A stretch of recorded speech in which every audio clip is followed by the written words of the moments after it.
Di sekolah kita nih ada teman-teman kita yang biasanya menari loh. Iya, aku tahu. Kira-kira mungkin ada yang tahu. Ya, kerennya lagi.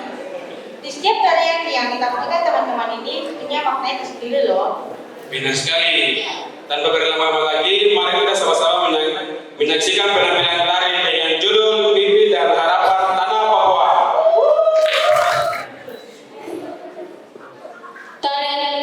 Tarian ini menggambarkan pendidikan berdampak bagi masa depan anak-anak untuk bisa mencapai mimpi dan harapan di masa depan. Belajar dengan nyaman, aman, dan damai adalah keinginan kami.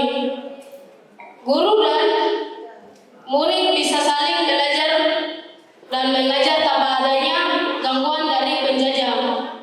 Kami rindu akan ketenangan dan kedamaian demi masa depan.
untuk masa lalu itu kami membahas tentang konflik yang terjadi di Tantia sendiri. Nah, itu karena kami angkat judulnya itu kan tentang pendidikan. Jadi bagaimana anak-anak itu datang ke sekolah dari jauh-jauh, tetapi mereka tuh kayak tidak bisa mendapatkan pendidikan yang baik. Terus mereka itu kayak ditakuti oleh para penjajah begitu. Jadi mereka tuh kayak tidak bisa mendapat pembelajaran yang dengan baik, dan guru mereka pun diancam kayak begitu.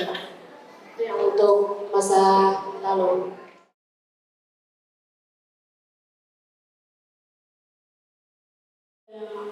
Ketika guru-guru masuk dalam kelas, lalu guru-gurunya itu mengajar siswa yang di dalam kelas.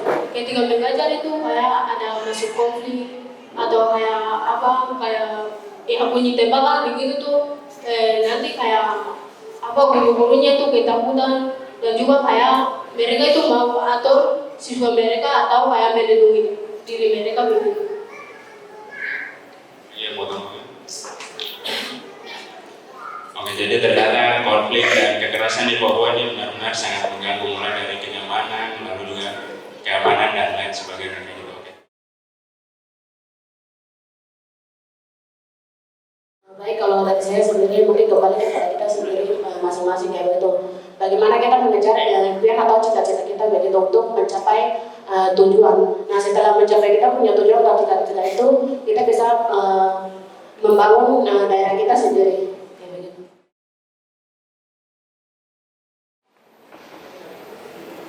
Kalau masa kini itu mungkin di Tanjaya itu ya mereka itu kayak belajar juga kayak dengan baik begitu. Tapi kayak lama-lama kemudian itu kayak masih ada konflik begitu, dan juga kayak siswa yang di Tanjaya itu kayak mereka itu tidak belajar dengan baik karena gangguannya dari konflik begitu.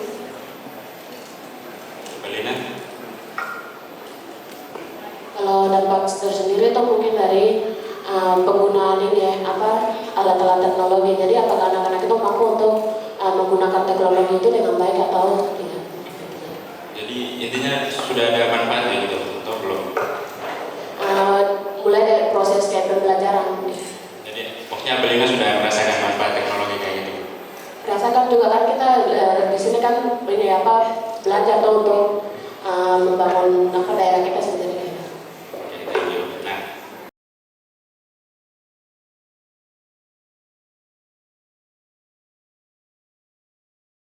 Itu kembali kepada mereka sendiri, bagaimana mereka mau menggunakan teknologi itu dengan baik ya.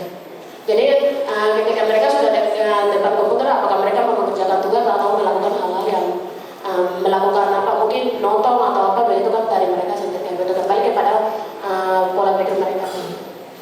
Oke, jadi ini semua soal bagaimana kita harus bijak dalam menggunakan teknologi supaya teknologi bukan menjadi penghambat tapi menjadi membawa perubahan bagi kemajuan kita semua kayak gitu.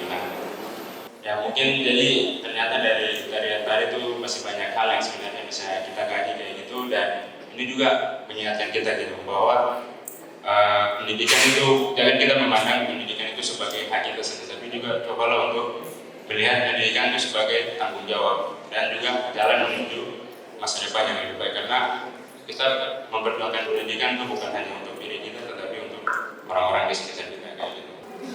Berakhirlah acara mini konser kita pada siang hari ini. Saya Mila Dan saya Mario. Kami berdua pamit undur diri. Mohon maaf jika ada kesalahan kata dari kami. Terima kasih semuanya.